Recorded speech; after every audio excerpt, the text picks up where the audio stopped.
We are here today with Dr. Riana Elyse Anderson.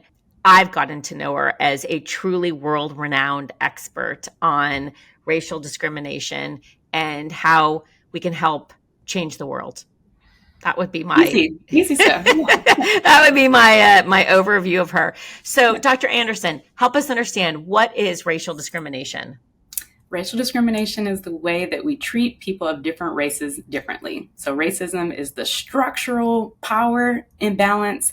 Discrimination is the behavioral way that we walk it out. And how does racial discrimination affect Black youth?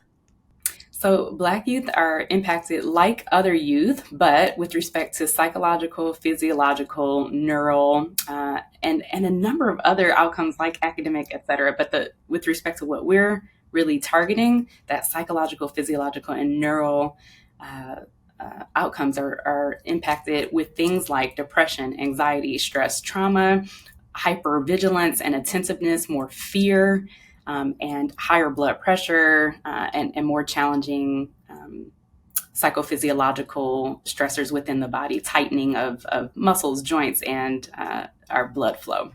Could you give us, please, some coping strategies for Black youth and families on how to deal with racial discrimination? Yes, I've got 3 for you. So the first thing that I need folks to do is to do some digging. So for yourself, are you able to think about how you feel about race and racism, some of the things that you've been taught, some of the ways you see it in the world? So just getting more comfortable with yourself and the things that you know and believe are happening in the world. The second is to practice talking about it. So you can create times and opportunities on Mondays at Meal Mondays, where you all are talking about at the dining room table what happened this week at school, what happened in our community. So you're creating a routine. Can you talk to one person in your family or your therapist about it? Is there a space that you can actually unpack and practice having these conversations? So that's the second part. And the third is, can you get some more resources? Are there books, videos, tools that you can use to get you more knowledge if you're feeling like you want to dig into that, you want to have more information? So you're doing the work on yourself, you're talking about it, and then you're doing the work to learn more. What is the talk, and how is your app helping Black youth?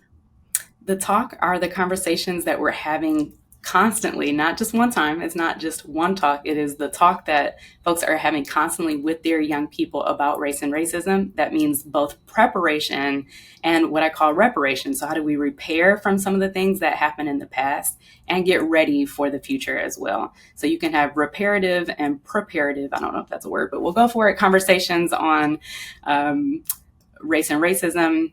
And the app allows us to get the knowledge, awareness, and skills that young people need to have about the different levels of discrimination that they may face. Again, that's within conversations or within interactions with individuals that might be seeing something on the news or witnessing someone else having it, or seeing a bigger structural problem. If young people are having those types of discriminatory experiences, the app helps them with knowledge, awareness, and skills for each of those levels of racism.